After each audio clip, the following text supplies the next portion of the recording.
Hai teman-teman, selamat datang di channel artikel YouTube.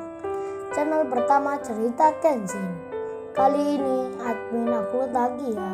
Makasih. Kisah pemuda kaya, anak bos besar, pemilik 73 perusahaan, yang menjadi cleaning service. Episode 342. Kaori yang baru saja mendapat kabar dari Kenshin kalau akan segera pulang. Kondisinya sudah membaik, kesehatannya sudah pulih. Kenshin pun mengabarkan, di hari Sabtu mendatang, ayah dan mamanya akan ke rumahnya, membicarakan masalah lamaran. Kaori jadi senang, ia bahagia sekali, dan langsung saja, ia bercerita ke mamanya. Mamanya pun bicara, "Nah kan apa kata mama? Kamu di rumah saja, Mas Kenshin sudah baikan, bahkan akan pulang. Coba kalau kemarin kamu ke sana, entar malah merepotin."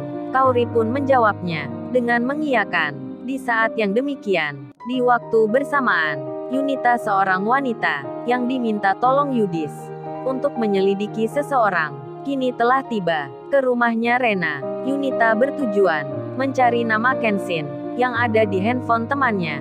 Dan ketika tiba, Yunita langsung disapa. "Tumben nih Yunita, kamu mampir ke rumah gua. Emangnya ada angin apa nih ke sini?" Yunita pun menjawabnya, "Ya kangenlah Rena, masa teman lama nggak didatangi. Aku kan pingin silaturahmi, pingin tahu kabarmu. Nggak kayak lu ini, yang sudah sibuk sendiri, sudah jarang keluar sama gue." Teman-teman pun banyak yang bilang, kalau Rena nggak kayak dulu. Dia sudah berubah, hidupnya nggak glamor lagi, nggak suka mewah-mewah. Gua kesini mau tanya itu, mau tahu jawabannya langsung. Apa benar atau salah? Dari kamu sendiri. Hahaha. Yunita tertawa, bercanda menggoda Rena, dan si Rena menjawabnya, "Bisa aja lu ini dikerjain teman-teman. Lu percaya begitu aja? Siapa juga yang berubah? Lu lihat gua ini, apa wajahku beda? Apa penampilanku nampak lain? Suaraku aja tetap begini. Kan lu lihat sendiri, gua masih sama, tak ada yang berubah." Si Rena juga tertawa, dan Yunita langsung bicara, "Iya si Rena, lu masih sama aja." Lalu Yunita itu melanjutkan, "Oh ya Rena, aku mau pinjam handphonemu bentar. Ini bateraiku habis. Mau kirim pesan ke adikku. Ada hal penting yang mau aku sampaikan." Si Rena tanpa curiga, langsung menjawabnya, "Oh ini Yunita, lu pakai saja handphoneku. Lu pakai semaunya, lu telepon lama pun tak masalah. Pulsanya tak akan habis." Sambil tersenyum Rena bicara, dan Rena kemudian bilang, "Oh ya Yun, lu mau minum apa ya? Biar aku bikin sekalian." Temannya pun menjawab, "Terserah saja Rena, coklat juga boleh." Dan si Rena pun, ia berjalan ke belakang, sedang handphonenya ditinggal lagi dipegang Yunita. Yunita pun melihat nama-nama yang ada di kontak itu. Setelah ditelusuri, dicarinya hati-hati, nama Kenshin ditemukan, dan hanya satu-satunya. Yunita langsung menyimpannya. Tak lama berselang, si Rena pun datang. Ia tak merasa aneh, atau merasa curiga, akan Yunita temannya, yang datang ke sini, memegang handphonenya, dan pembicaraan berlangsung. Setelah beberapa saat, Yunita pamit pulang. Tujuannya telah selesai, dan kini ia di rumahnya. Melihat nomor, yang namanya Kenshin, yang ingin diketahui Yudis. Yunita melihat sebentar, ia menjadi penasaran. Seperti apa orangnya? Lalu dilihat WhatsApp-nya, nama Kenshin itu. Yunita melihat foto profilnya, yang hanya gambar kartun belaka. Dan ia pun mencoba, untuk mengirim pesan, pura-pura salah sambung, ke nomor WA-nya Kenshin. Namun setelah dilakukan, nampak tanda yang terbaca, nomor ini sedang tak aktif. WhatsApp-nya tak menyala. Yunita pun sampai lupa, tak segera mengirimkan nomornya Kenshin ke Yudis. Ia malah istirahat, dan rebahan di kamar, sampai kemudian tidur, hingga malam semakin larut. Beberapa jam pun berlalu. Pagi datang kembali, ia masih tetap sama, tak memberitahukan ke Yudis tentang nomornya Kenshin, yang sudah didapatkan. Yunita masih lupa, bahkan ia kini berangkat, menuju tempat kerjanya. Kemudian, setelah beberapa waktu, jam sudah di pukul 10 pagi. Kenshin dan ayahnya, serta mama dan adiknya, lebih cepat dari rencana, kini sudah tiba di bandara. Bersiap akan pulang. Kenshin sengaja tak bilang ke Kaori kalau hari ini sudah kembali. Lalu Kenshin melanjutkan perjalanan menuju rumahnya sendiri. Kaori yang di saat itu masih belum mengetahui. Ia terlihat sibuk kerja, sedang membuat laporan tentang pertemuan kemarin antara dirinya dan Kalia. Beberapa saat kemudian, jam istirahat pun tiba. Di lain perusahaan, Yunita temannya Rena kini ditelepon oleh Yudis. Yudis itu bertanya, "Hei Yunita, kamu sekarang ada di mana? Terus gimana kabarnya? Apa kamu sudah bertemu Rena? Mendapatkan nomornya yang lagi aku cari itu?" Yunita pun menjawabnya, "Oh iya Yudis, maaf.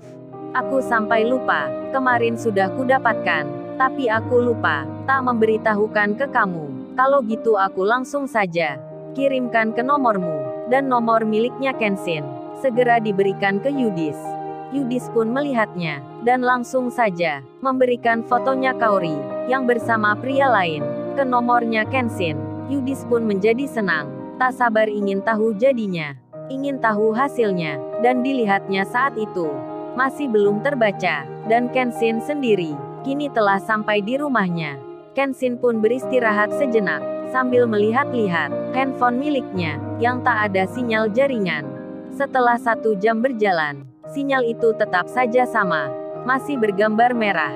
Kenshin pun memutuskan untuk mengganti nomornya. Ia ingin tahu sebabnya, apa handphone ini rusak, atau baik-baik saja, dan nomor lamanya dipasangkan ke handphone barunya.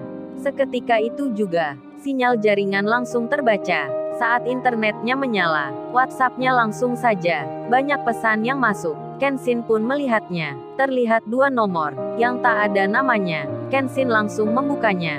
Saat tahu isinya, Kenshin sempat terkejut. Perasaannya pun tak enak. Dirinya jadi cemburu, ingin marah tiba-tiba melihat fotonya Kaori yang berdua dengan pria lagi tersenyum bersama-sama berada di suatu ruangan. Namun Kenshin orangnya tak mudah emosi.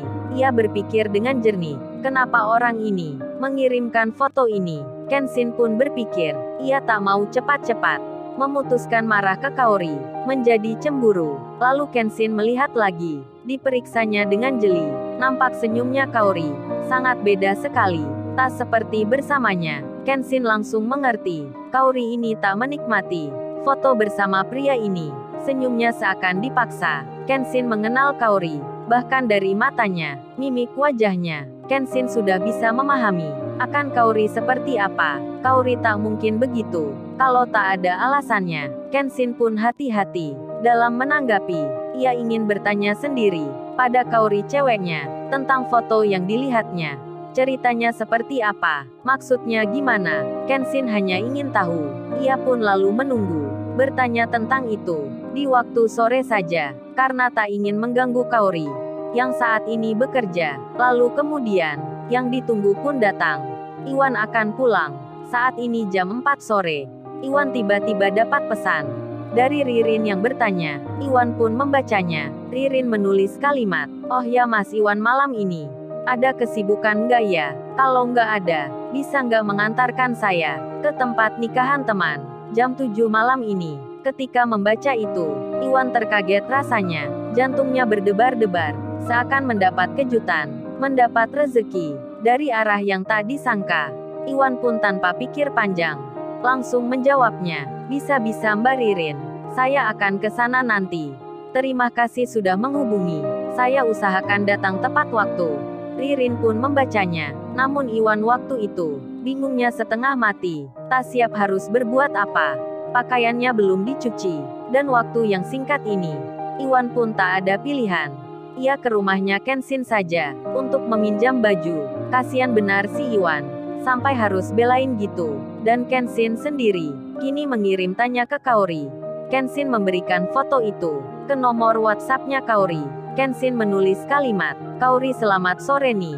Ini aku mau tanya, foto ini ceritanya gimana ya? Kamu dengan cowok ini yang foto bersama, tapi senyum kamu beda. Aku mau tahu ceritanya. Maksudnya ini gimana?" Kenshin memberi tanda tersenyum. Di saat sore itu, Nita adiknya Kenshin sedang bermain-main dengan kucingnya. Kucing itu berlari dikejarnya.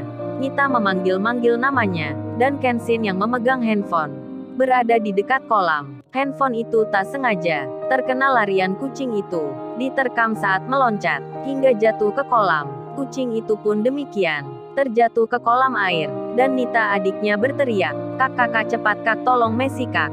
Dia nggak bisa berenang." Kenshin langsung saja turun ke kolam itu untuk mengambil Messi, hingga waktunya beberapa menit.